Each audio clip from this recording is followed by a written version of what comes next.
Free land of liberty, loudly I sing.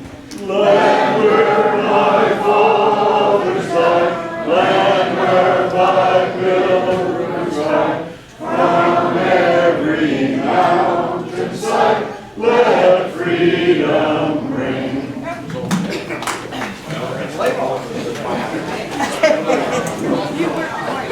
All right, Marge, do we have any guests back there? Sit down, yes, we do.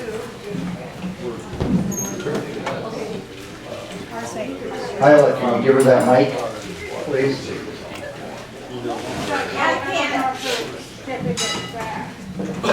President Tom, fellow members and guests, our speaker today is John Dunaway, and Paul Spears has a guest today, if you'd like to introduce her. President Tom, fellow lines and guests, it's great to have written you a pleasure to introduce my guest. What was your name? Paul? Her name? Oh, her name is Sue. Paul?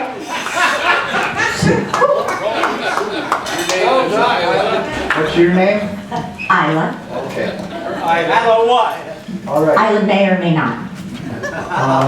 All right, so at this time, I'm going to turn this over to Mr. Jim Waters.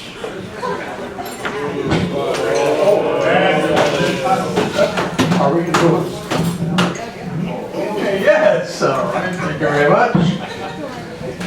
It's my pleasure to introduce our speaker, our Fire Marshal John Dunlap, and I'm sure he will have a lot of good advice for us. John? Okay. Does everybody hear me if I don't use this? No, use the mic so Got it. Okay.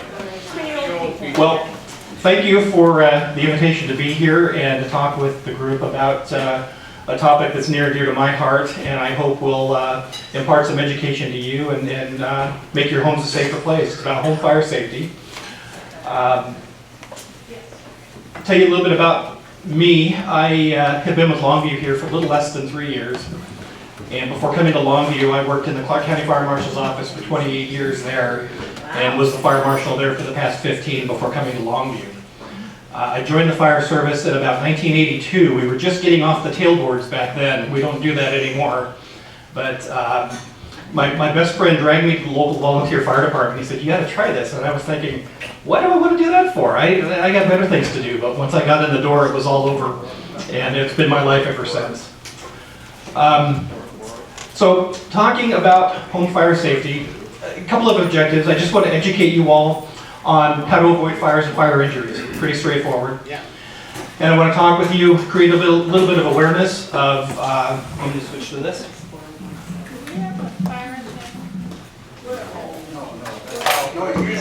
Got it. Just create awareness about fire injuries and fire deaths. Knowing what happens in the home and how those occur, we can help prevent them, right?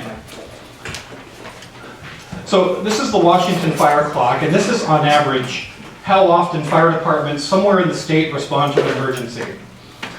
Every 30 is dispatched to something somewhere. There's one emergency medical response or rescue incident every 51 seconds. Every 17 minutes, 52 seconds, there's a fire. There's a structure fire every 2 hours and 22 minutes. And there's an intentionally set fire somewhere in the state every 2 hours and 2 minutes.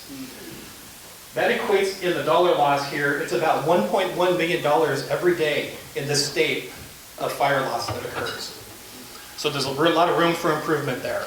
So I'm hoping some of the things we talk about here help us be safer and maybe bring that number down a little bit as well. In Longview, we respond to about 5,800 calls every year. We do that out of 2 fire stations. That includes the calls we just talked about, rescue and emergency medical, fires, hazardous conditions, explosions, service calls, and good intent. Now, a good intent call is if someone calls in a big plume of smoke in someone's backyard and we get dispatched, and then someone calls in later and says, "Oh, it's just my barbecue, you can cancel those guys." That's a good intent. Although we do like to see what's cooking when we get there. So let's talk about what happens in the home. Where does everybody feel most safe and secure? You walk in the front door of your home and it's the safest place in the world, right? You're the most comfortable there than you are anywhere else. Yet, that's where most fire injuries and fire deaths occur every year, is in people's homes. Nationwide, only about 26% of the fires happen in residential properties where we live. But that's where 80% of the fire deaths occur every year, is where we live. So again, room for improvement, and that's why fire prevention in the home is so important. So let's talk about some of the leading causes of home fires. Let's see if we can get the top 5. Anybody want to take a gander or take a guess at some of the top fire causes? Smoking, I heard a candle. Grease, so cooking. Electrical. Plastic electrical things. Your cooking. You haven't seen my cooking. I keep it on the grill, I keep mine outside. Christmas trees. Christmas trees? Yeah. Heaters. Well, cooking equipment's number 1, as you might guess. 46% of the residential fires happen in the kitchen. Oh, see, I did exactly what you told Jim not to do. That's why I'm over here. Okay, we're gonna have to almost start over here. Gotta loosen up behind it. I just wanted to check Hal's expertise here. So if you wanted to give your presentation standing there, we wouldn't have that risk. I like that. In fact, I like to move around a little bit if you don't mind. I hate to have you try to follow me with a camera. Oh, that's my job.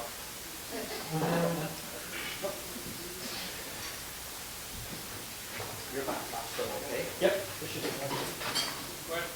Yes, sir. Actually, She. would like to make a comment. Blow dryers are highly dangerous, and I'm sure that you may have found that mentioned. But hair dryers, the dryers, all the back filter gets clogged. Yeah. Used improperly or not maintained, they get the air inlet gets clogged, they get overheated. Another hair care product, of course, yeah, we don't have to worry about that, right? Right. But another, curling irons are another one. Turn them on, you do your thing, you put them down. Usually it's in the bathroom by a towel that might be hanging on a rack. You know. Oh, it's back. I'm sorry? Outside grill. Outside grills. Yeah, we see as well. Cooking right up against the backside of a house or an apartment. And fire goes up the side of the house, gets up into the attic, and then it's all over from there. This So- is why I don't cook. I try not to, like I said, I keep mine I burn outside. everything. There we are. There we are. Okay, so cooking, 19% of the civilian injuries, or deaths, excuse me, but 44% of the injuries in the home, fire injuries, are from cooking. That's huge. So the next one's heating equipment. I think someone mentioned heaters. 19% of the civilian deaths and 12% of the civilian injuries. Now, I say civilian deaths and injuries because I'm excluding the fire department, the responders. These are the people, these are the folks that are in the houses, these are the folks that are most impacted. The next one's electrical. 9% of all the home fires, 16% of the civilian deaths, and 9% of the civilian injuries. Intentionally set fires is 14%. Or excuse me, 8% of the fires, 14 civilian deaths, and 7% of the injuries. And this last one's gonna blow your socks off. We mentioned smoking. 22% of the fire deaths in the home occur because of smoking. It's smoking related, but only 10% of the injuries. And we're gonna talk about that here in a few minutes, but one of the reasons is because it's in your hand, right? You fall asleep, it's right there. You're right where the fire starts, potentially. It's smoking related. We see a lot of that. So let's talk about cooking fires. That's the big one. It's really easy, right? Pay attention to what you're cooking. If you leave the room, turn the stove off. And it sounds simple enough, but when you're missing the touchdown in the Super Bowl and everyone's going crazy and you're supposed to be watching the stove, you can turn that off and run in there? Maybe. Don't cook if you're sleepy or if you're impaired, either with medication or something else. And again, nearly half the fires in the home start in the kitchen. So you got some discussion happening in here about what that might be. So how do you reduce your chances of a kitchen fire? Keep flammables away from heat sources. Curtains, pot holders, towels, those kinds of things, keep them away from the burners. Clean your stovetop to prevent the grease buildup from accumulating, because if you get a fire on there, that grease catches fire, now you've got a much bigger problem. Keep flammable cleaners away from your heat sources. Keep your easy-off oven spray away from your stovetop. Keep plastic containers away from heat sources where they would melt and potentially leak and catch fire. And grease fires was mentioned. And when we talk about the stovetop, that's primarily where these fires are. They're at the stovetop. They're not necessarily in the oven itself. So when you have a grease fire on your stovetop, it's fairly easy to contain early on if it's small. Always have a lid that fits over the top of that pan that you're cooking in. Because if this happens, it's easy to turn that heat source off and then slide that lid over that pan. It's going to smother that fire. It's going to put it out pretty quickly. But then leave it there and let it cool down. Don't try to pick it up and run it outside or run it to your sink. Because we've seen where the lid falls off, the grease reignites, and now you're walking around with a big flaming pan of fire. Dripping on the floor as you head toward a sink or toward the outside and making it worse. Turn off the heat, put the lid on, let it cool down, then deal with it after that. And never put water on a grease fire. And I had a video that I was going to show, but I don't have the connectivity here to be able to do that. So I won't do that. But if you pour water into a grease fire, it's going to cause that fire to build up. It's going to boil that water instantly. You're going to have a big fireball in that room. And it's quite impressive and scary if you're in the middle of it. So smoking-related fires, we all know that cigarettes can smolder for hours. So tips to avoid smoking-related fires. Don't smoke. Don't smoke. Don't smoke inside. Discard smoking materials in a safe manner. Using an ashtray that's not combustible, that won't burn. Glass, make sure it's heavy, make sure it's sturdy so it can't tip over. Yeah, heavy ashtray won't tip over easily. No paper plates. We see a lot of paper plate ashtrays. And something we've seen a rash of, not just here, but statewide, is a lot of these apartments have these covered patios on the back, and people like to put their potted plants out there. Well, they start using that as an ashtray, and you haven't watered it for 4 or 5 months, so that thing's pretty dry. And we've seen those take off. So don't use your potted plants for that. And don't improvise. Potted plants would be an improvising. And remember, smoking is the leading cause of fire deaths and home fires. Don't smoke in bed, I think for obvious reasons. Don't smoke in bed or don't smoke if you're tired, taking meds, or been drinking, or there it is again, otherwise impaired. And after you have guests, So if you're telling a person who drinks, don't smoke, that'll work. well, that's the safest way to go. If you're drinking, don't smoke. I understand the difficulties with that. It's like leaving the I say that stovetop. because people who have quit smoking say that the most difficult moment for not lighting a cigarette is a cup of coffee for a drink. Yeah, good point. They tend to go hand in hand. Yeah. And after you have guests over, check your furniture, check your outdoor patio furniture, make sure that there's nothing out there smoldering, that there's no cigarettes tucked down into those cushions, because that stuff can smolder for hours before it makes itself known. It slowly heats up and starts to smoke, gets some air, and then it catches fire. Candles. I'm not a fan of candles. My favorite candles are on a birthday cake because you light them. They're on fire for 10, 15 seconds and then they're out. My wife and I go round and round about candles in the house. Candle safety tips. My first suggestion is don't use them, but I know that's hard not to do. There's the flameless candles. You've probably seen them with battery operated with a little flicker in it. But those don't smell as good as a real candle. When you leave the room, blow it out. Again, it's kind of like leaving the stovetop. Easy to say, sometimes not always easy to remember, but you got to remember that's an unattended fire in that room, and you never know what's going to happen, especially when it's around curtains, clothes, tablecloths, kids, pets, anything can happen with that while it's on, while it's ignited. What's that? And dripping wax. Yep. And don't set candles on anything that can burn. Don't set it on a plastic table without something non-combustible under it, like a plate or something substantial. Because when they burn down to that level, they can catch whatever they're sitting on fire.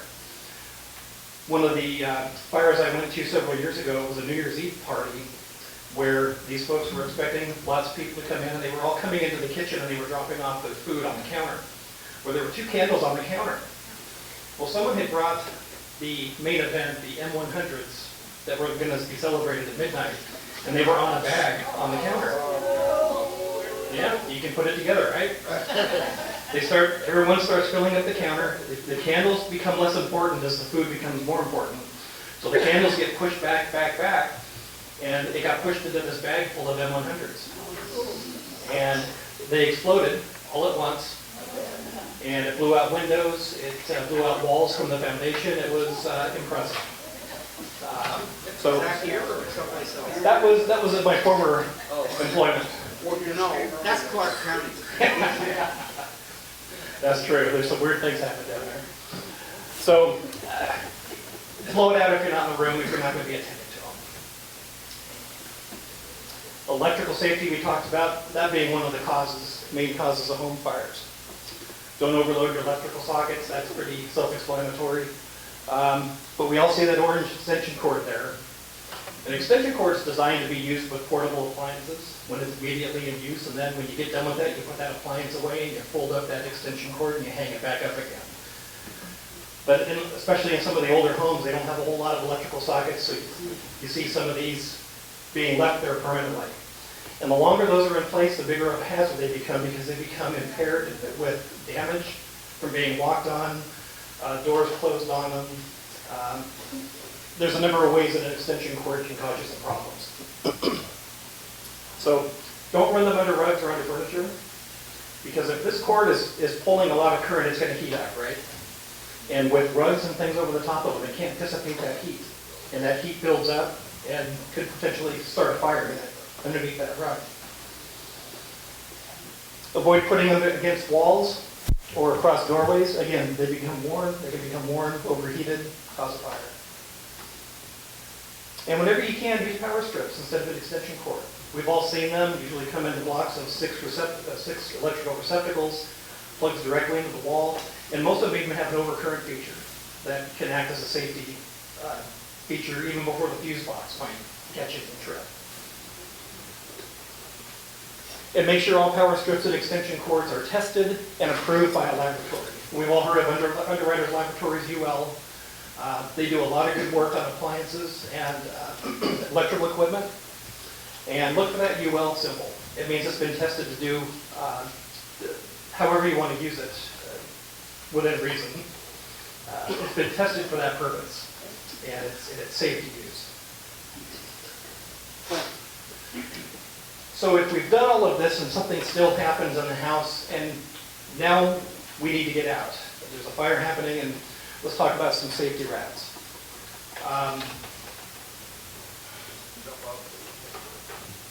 That's one way to go. Jump out the window, and we're going to talk about that. Something I want you to know is, back in the 50s and 60s, and even in the 70s, the contents of houses were less combustible than they are today. You think about the furnishings and the things you put in your house. Back in the day, wool, cotton, wood, yeah, materials that will burn. But what is furniture made of today? Plastics, foam rubber, synthetic materials, polyester. And those things burn very, very rapidly. Plastic. And once they heat up, they turn into a molten pool of flammable good stuff that fires love. So fires build in today's homes much faster than they did even 20, 30 years ago. So the time to get out of the house is that much more critical. So knowing 2 ways out of every space. Well, let me back up. When the smoke alarm sounds, you only have seconds or minutes. We just talked about that. Plan 2 ways out of every room. In case you're going toward the main way you would normally go and it's blocked with smoke or fire, know plan B. Know that second way out. This diagram is talking about, okay, you can use the doors, you can use the windows. Now, jumping out of a window at my age, that might hurt a little bit, but it beats the alternative of staying in that room if I can't use the door. So think about that second exit route. And really important, especially for us when we get there, to help anybody who might still be inside. Agree ahead of time for a meeting place outside the house. A mailbox, the tree in the front yard, the corner of the street.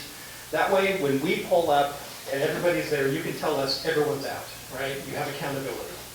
If we show up and everyone's not there, you can say, well, there should be one or two other people here and they're not. That means we need to get our tails inside and start looking for folks. So it's really important for us to know that coming in. It makes a big difference on some of the tactics that we would use on a fire. Yes, sir? Stay low. Yes, and we're going to talk about that as well. So know your escape routes and practice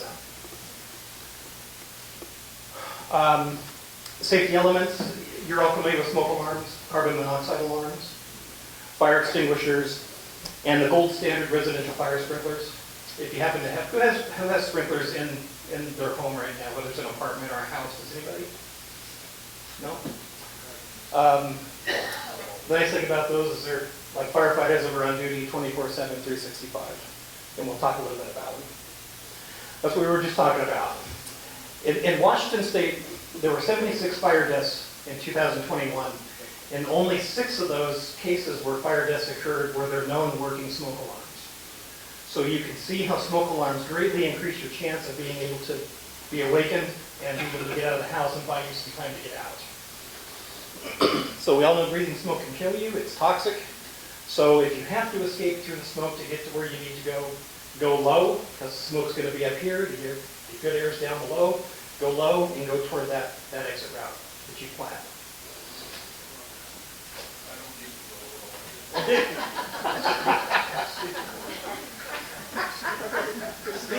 Very safe. So as far as where those alarms should go in your house, you should have a smoke alarm in every sleeping room. There should also be a smoke alarm outside of every sleeping room in that main hallway that leads to your sleeping room. And if you have a multiple level house, you should have at least one smoke alarm on each level. Make sure you can hear it. You can hear it. Sometimes they can be annoying, but they're there for a reason. It tells me when dinner's ready. They should be loud enough to wake you up. Check them once a month. Change the batteries every year. When I say check them, go over there and look up and make sure it's there, because someone may have taken it down because dinner got ready sooner than they thought, right? And they forgot to put it back up. And then change the batteries at least once a year, even if it's powered by your household electricity. They should have a battery backup in it. You should change it every year. And replace them every 10 years. A lot of folks don't know that, but the circuitry in these, they get less sensitive over time. And after 10 years, the industry and the fire safety folks have said, this is where you draw the line to make sure they're going to do what they're supposed to do. Every 10 years, they should be replaced. Now, I may not have brought them in. On the back of every smoke alarm, and I brought some to pass around, but we'll just pretend, and I'll show you on this. Whoops. On the back of every smoke alarm is the date of manufacture, and that's how you can tell. Pull them down, take a look at the back, and if it's more than 10 years old, it's time to go buy some new ones. Now you can go out and you can buy them now that have what they call a long life battery, some of them up to 10 years, where you don't have to change that battery out every year. You buy it, you put it up, and after that 10-year mark goes by, you throw it out and you buy a new one. Very easy to care for and a good way to go. If you're not a fan of 9-volt batteries, and I'm sure not. Especially at 3 in the morning. Are those lithium-ion batteries in those? No, Okay. nope. Because I also heard they were a fire hazard. They can be when they're being charged. Yeah. So carbon monoxide alarms. Carbon monoxide is invisible. You can't see it. You can't smell it. And the only real way to know it's there if you don't have a carbon monoxide alarm is if you start feeling ill. The symptoms are much like the flu. You get a really bad headache. You get dizzy. You get tired. And if you stay in there too long, you're going to go unconscious. So the really only way to know if you have CO in your house is to have the CO alarm. So carbon monoxide is a byproduct of combustion. Common source would be gas appliances. If you have a wood stove, that can cause carbon monoxide. Even a car in a garage that's running, if you're warming up your car in the morning, the exhaust from that. I think you've all familiar with the instances where people start up a generator when the power goes out during a snowstorm. And they're running their generator in their house, and you read about a court case every year where carbon monoxide gets into the house from that generator and causes bad things to the folks who are using it. So that's what these CO alarms are designed to prevent. Charcoal as well. Yeah, some folks, barbecue's a bad way to go, to bring those in the house. But in a desperate attempt to keep warm, some folks will do that. So if you're feeling those symptoms, open a window, get outside, and get some fresh air. And high levels of CO can be fatal. So don't stay in there in that atmosphere. If you feel those symptoms, get out. And again, the best way to do it, they even have smoke alarms now that are combination carbon monoxide smoke alarm devices with the 10-year batteries. Everything built into one. It's a fantastic way to go, and it's good protection. Now, should your CO2 be low to the floor? Mine's low to the floor. Carbon monoxide is not really buoyant. It's about the same level as air when it comes to buoyancy. So it's going to circulate with whatever the circulation patterns are in the house. So it could really be anywhere. The main thing is look at the manufacturer's data on where to place it. But it's fairly neutral buoyant. So it'll just circulate as a room.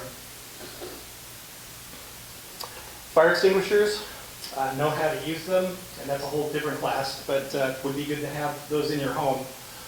Have them mounted in an obvious spot. Don't just set them on a counter or on a shelf because they tend to move around. Mount them somewhere where you always know where it's going to be. And the ones you're looking for are the ABC. A for ordinary combustibles, wood, paper, cloth. B is for flammable liquids, gasoline, grease, those kinds of things. And the C is for live electrical equipment, which means if you have a fire on this computer that's plugged in, I can use the fire extinguisher, and that agent won't conduct electricity back to me when I use it. So it's safe for that. So having a fire extinguisher that has that ABC combination is your best level of protection in your house. And when in doubt, if you're looking at that fire and you're thinking, do I want to pull a fire extinguisher out and fight that thing? If you have to ask yourself that question, just get out. Get out and call 911 and let us come in and do our thing. Spoke briefly about residential sprinkler systems. They save lives, they reduce damage to property. We talked about no one here has sprinklers in their home, but if you did, you might know some of the myths and be able to dispute them. We've all seen movies where someone pulls a fire alarm pull station and all the sprinklers go off, smoke alarm goes off and all the sprinklers go off. They don't work that way. They work one at a time. They work where the heat of the fire is. So if there's a fire right where I am and there's a sprinkler here, that sprinkler head's going to go off, and that one won't and that one won't until the fire grows. If the fire grows that large, it's going to set that one off. But they don't all go off at the same time. And 90% of the time, I think I say that here, one sprinkler will control that fire. It's a lot easier to do that at 26 gallons a minute than our 150 gallons a minute fire hose. It causes a lot less damage. So if you have a fire, leave, close the door, call 911 from outside the house. And take that accountability for anybody who might be in the house so that we know when we get there who is outside and who's not. Report all fires to the fire department, even if you think you have it out. It's not uncommon for someone to have a fire and put it out and think they have it out. And call it good, leave the house, go to bed, whatever, and then they wake up 3 hours later and the fire's back. So let us come out and take a look at it. Make sure it's completely out. Don't ignore your alarms. Once you're out, stay out. Don't go back in for photo albums. Don't go back in for pets. Let us come in and do that. There's been too many cases where someone goes back in just for a minute and they never come back out again. So in summary, stay focused with your cooking. Use candles responsibly or not at all. Don't overload your electrical sockets or misuse extension cords. If you have to smoke, be responsible with your smoking materials. If someone's smoking in or near your home, check to make sure that all of that's been taken care of before you go to bed for the night or before you leave the house. Have a fire safety plan and practice it. Twice a year is what's recommended for that. Have working smoke and carbon monoxide alarms. And like that. Unless anybody has any questions. Yes, sir. Yeah, I just wanted to mention that you were talking about escaping and staying low. I had a friend who died in a fire with two of his children. The house was engaged in a fire, and it was a two-story. So they were going to go out the window. The kids got into the bedroom with the wife and three kids, and he opened the window before he closed the door.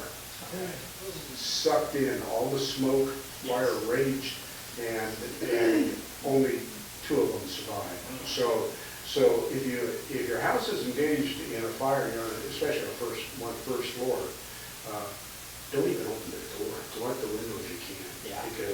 Because the minute you open that door, if there's an air source, oxygen source, it's going to suck that into the room. Yeah, that's very true. And what we tell people when they leave the house, close the door behind them. And there's some folks who think they're doing a good thing by knocking out windows. Let that smoke out.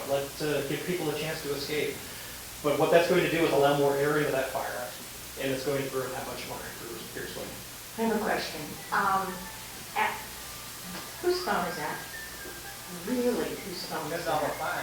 It's not mine. There's a fine for that. At one point, it's a first. Okay, first, be prepared to pay.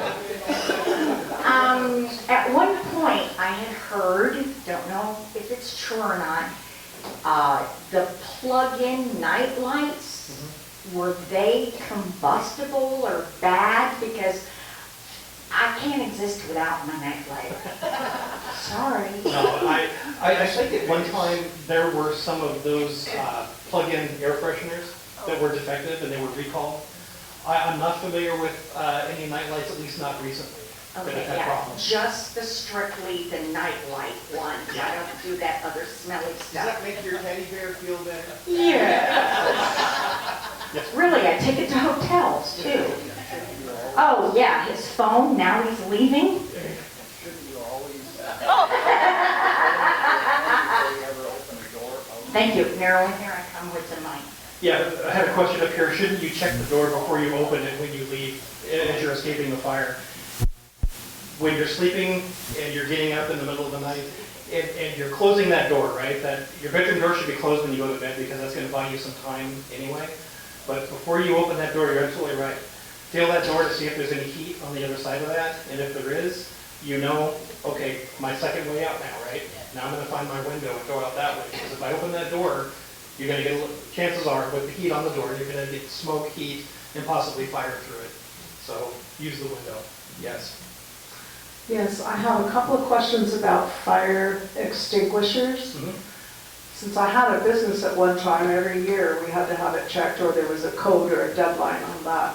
And I had some places in town that would service that fire extinguisher. Right. Sometimes we've had in the past at our home as an extinguisher that never had that ability to be checked. Mm-hmm. Those get outdated, I'm assuming. What happens to those that aren't refillable? Yeah, if you read the manufacturer's instructions, they usually say somewhere in there that the extinguisher is good for a certain period of time without being checked. Okay. On a commercial basis, you're right, it's Right. every year they need to be It was, or serviced. every other, when Yeah. yeah. But the home ones don't have that. So go by the manufacturer's recommendations on the extinguisher. Okay. I've seen instances where an extinguisher would be hanging on a wall for 20 years and work just fine, but I wouldn't put my faith in that. I would have it serviced regularly or buy new ones every so often for the manufacturer. And then when I did have it serviced, it was a commercial service. Is that still available in town to purchase? Actually, it was Mallory's at one time. Yeah, I don't think they do it anymore. In fact, I'm not aware that there is anybody locally now who does that. I believe there's a company in St. Helens that will. Otherwise, you may need to go to Vancouver. Vancouver. Okay, thank you.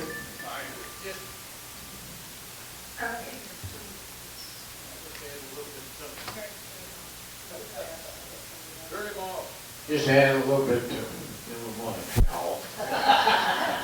Wait a minute, that A little wasn't bit me. to add to what Marilyn was talking about, a little bit of fire extinguishers available. The fire extinguishers you buy for your home now.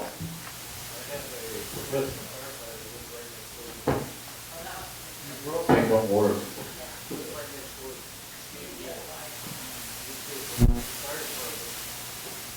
You can go down Walmart or Lowe's or one of the other Home Depot. And instead of going out, they don't service them anymore. It was twice as much service. I did $19 for a pound.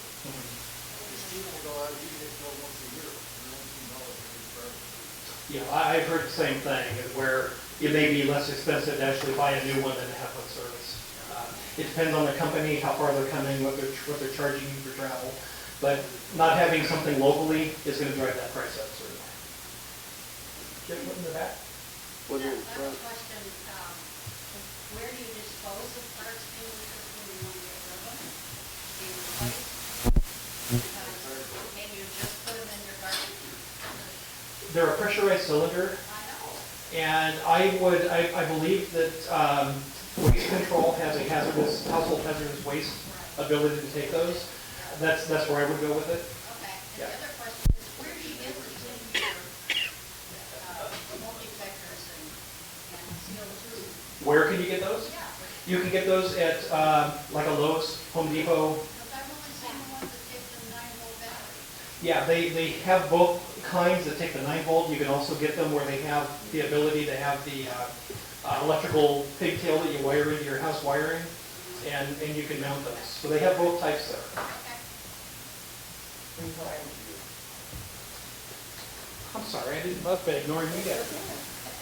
Never gets the same. I have an autistic grandson who's lived with me for a while. When he went out a few months ago to look for his own place. This is not a kid, he's in his 30s. I tend to be an overprotective granny, so I probably should back off a little bit. But I told him when he started looking for apartments, pay attention to the age of the buildings that you're looking at. There was a time, maybe 40, 50 years ago, late 60s, early 70s, the building style was, the windows in the bedrooms were very high on the outside wall and very small. And he's not a little kid, he's pretty tall, big guy. And so I said, if you look at a place like that, make sure you can fit through the window. And make sure you might want to think about putting a dresser under that window so that you have a way to climb up there to get out of it. So that's good advice for anybody that's thinking to move. Yeah. Take a look at how the windows are configured. Later on, they had to be bigger and closer to the ground. So Yeah. not such a problem. But the older buildings, not so much. Yep, you're absolutely right. The new codes today require those egress windows of a certain size to be a certain height, and yeah, it's been taken care of now, but there are a lot of old buildings out there. But the windows are locked. So, Everybody locks their They have a windows safety now. duty. We have time for one more question. I work for the city, if you have a fire extinguisher in your car, the vibration of the car will compact that powder. So always bang it on the ground 3 times. Good safety tip. yep. Sir, thank you very much for being here. We gotta get some other business done. Thank you very much. Be safe out there. Please, be safe out there. President Carr? Yeah, What do you want to as do? he comes back around. John, I'd like to present you with a cup and an application. Thank you. Thank you, thank you We very have much. a history of All fire. right, Palmer, cheers. It's all us. So we're gonna do the happy bucks, let's kind of make it kind of quick. I have a happy $10, 1 for me and 5 from Lions Cindy and Lions Keith, down in Texas, enjoying that Texas weather. They said, yeah, Definitely, come on down for barbecue. I have a toad next week, I think, if anybody saw the pictures online, so. Clyde and Kevin, is that a happy dollar? Is that what we're doing? Happy. I'm just happy. President who?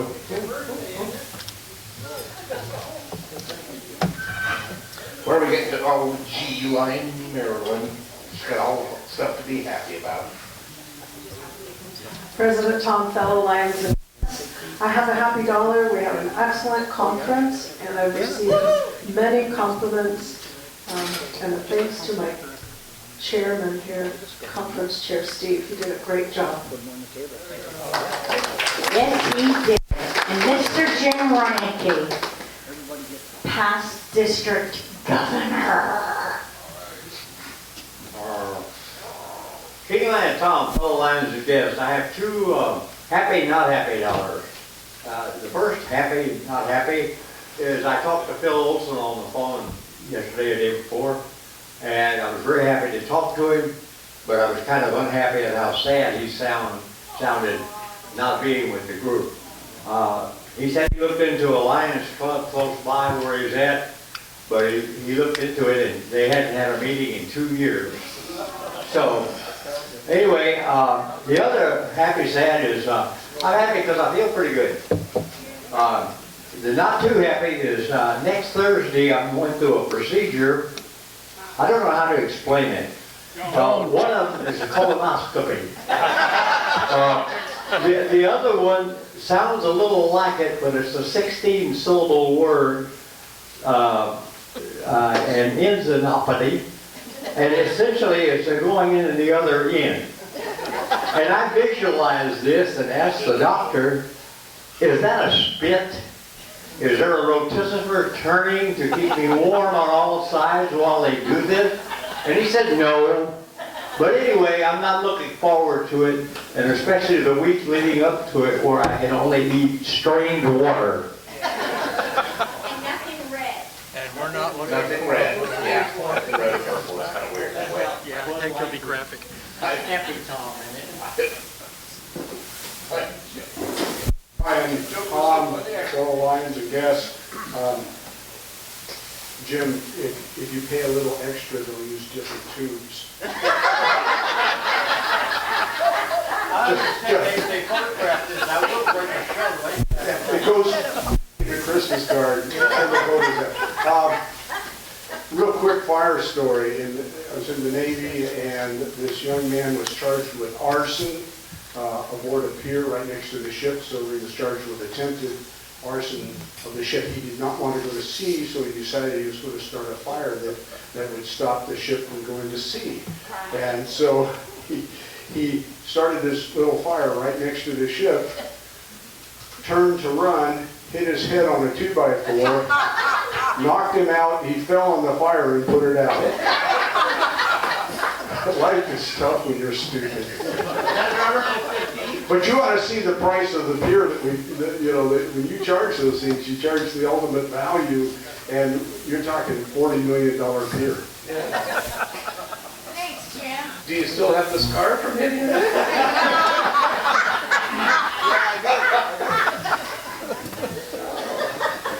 President Tom, fellow Lions and guests, I'm going to pay a happy $5 for the conference this week, and a lot of positive things happened. Our club was recognized for a lot of different things.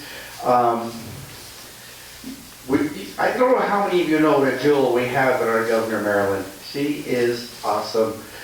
You can tell her, having been through the same experience, and Steve at her side, well, sometimes he was, sometimes he wasn't, you know. She was just getting. President, fellow Lions and guests, I'm not going to stand, sorry. Anyway, I had 2 bucks that I lost someplace, and they are for the people that forgot their pins. And I just, took a casual look around here, I see trees. And so, if you don't find those guys, then The extra dollar is. Time's up. They're fine. Oh, that gauntlet's been set, huh? Hey Parker, where's your pin? Credit Tom Crow, Lions guest, a couple bucks. One is for Maryland's conference. It was absolutely great. Woo! Got to see a lot of people I haven't seen in 3 years. And the other one, information dollar. Ken Botero and his wife, little wife there, Barney, spent a hell of a lot of time with the auction stuff. And our president, Tom, and his wife, Pat, spent a lot of time with the 50-50 draw. They pulled in a tremendous amount of money so that conference would break even. Good job. Where'd you say your But Sharon and I had the most important room of all. bathroom? We had the booze room. With a nightlight. It's actually hospitality. Yeah, it's hospitality. Clyde, Maryland, did you want to do a couple of things or want us to do whenever Tom's ready? Whenever you're We'll do done. Dave? Whenever you're Dave, done. and then we'll do you, Marilyn, okay? Yeah.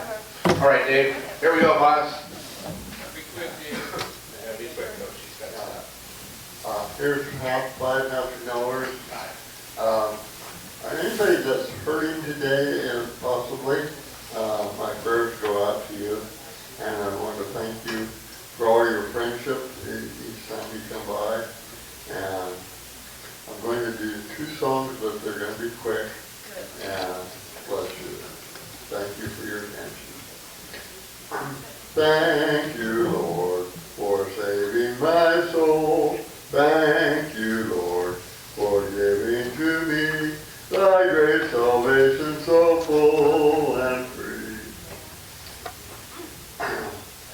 Every day with Jesus is sweeter than the day before. Every day with Jesus, I love him more and more.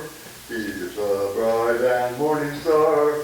He's the one I'm waiting for. Every day with Jesus is sweeter than the day before. Thank you. Thank you, David. Is that it, guys? Is that Cindy, it? Marilyn, Who's, It's up to you. oh, are you, I said, are you guys done? Yeah, we're done. Okay. Stay there. Well, I'll just give it to Marilyn. She can get hers out of the way.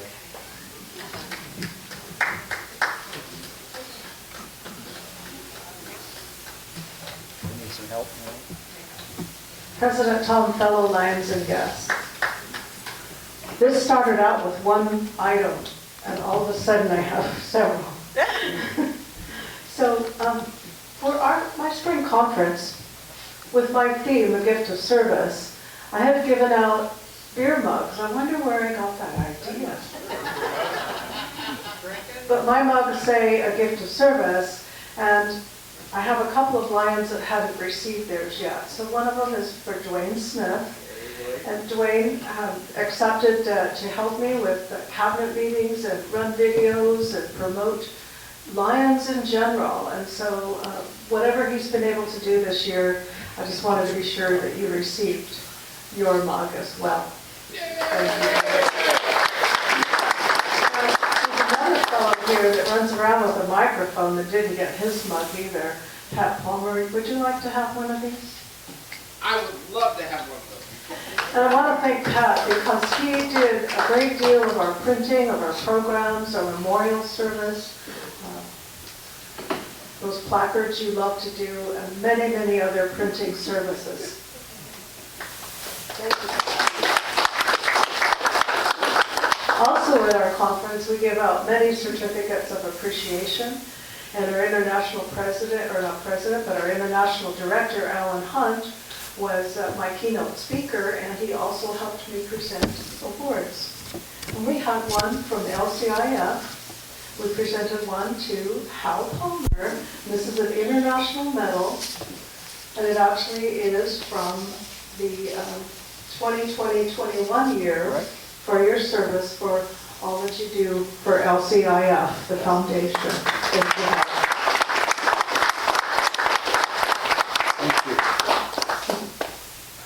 So then, I noticed that I had a lion that showed up today, and so Paul Spears, would you please come forward? I've been carrying this little chevron around for several months. 100% attendance? Almost. But this letter is from Dr. Jeong-Yul Choi, who was the international president last year. And this was actually during Doug's year. So it's actually the immediate past district governor, Doug Harvey's year. You were recognized for being a lion for 15 years. How about that? And so you received a chevron. Does that include 3 years of it? Who knows how that turned out? Richie, is she still in this room? Richie, please come forward. Hey, Richie!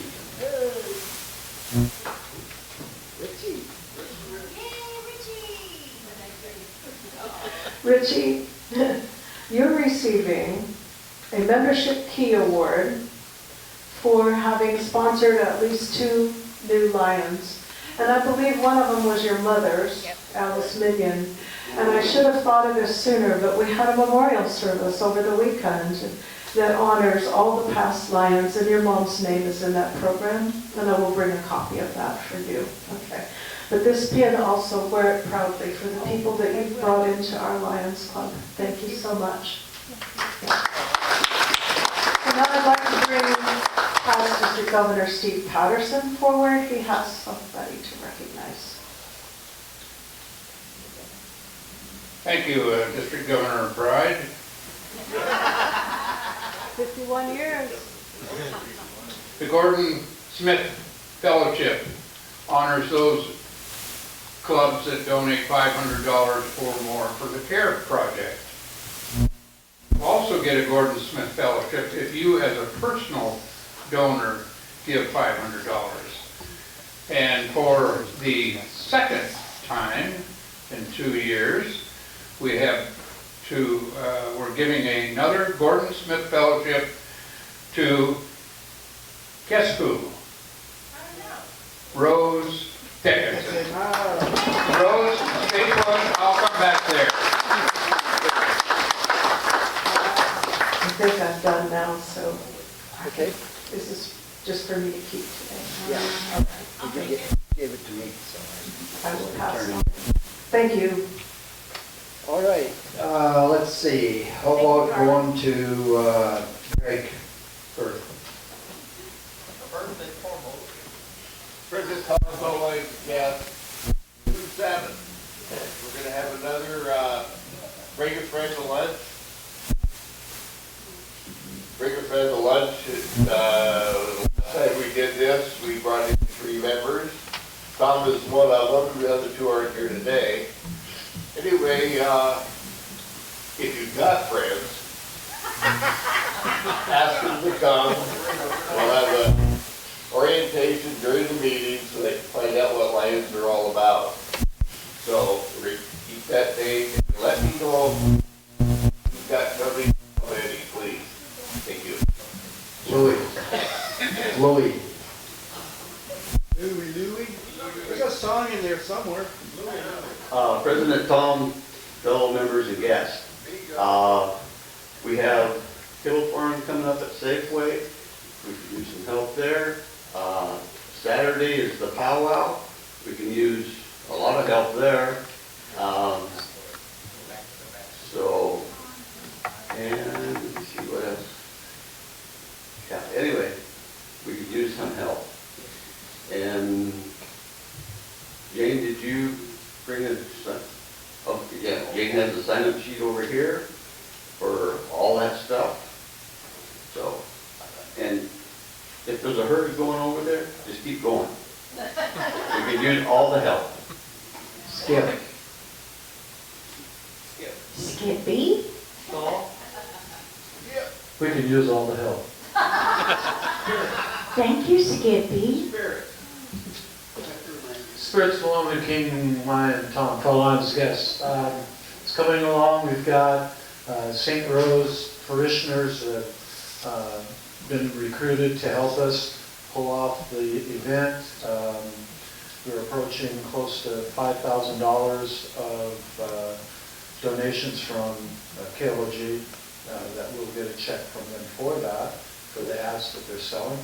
Please tell 3 of your best friends, after you bring them to Lions Club on the 7th, to attend the Spirits of Longview Sunday from 2 to 7. They don't have to stay that long, but they have to drink 2 drinks, one kind or another, I don't care. The date, again, just beside Sunday. It's on Sunday. July 3rd, Sunday, 2 to 7. Thank you. Yeah. Anybody, did I forget anybody? Okay, moving along, blue ticket. And it's somebody that bought their ticket just after me. Story of my life. 354-785.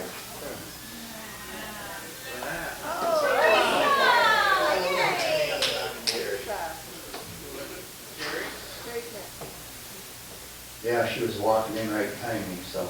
Good luck, Jerry. You win a lot of money, it's almost what, $50? We started all the. Okay, let's go here with the red ticket. 057720. Bob. All right, Bob. Okay, where would you like it to go? To diabetes. President Tom, first pick goes to Mike Parker. Okay. And whatever's left over goes to Rick Johnson.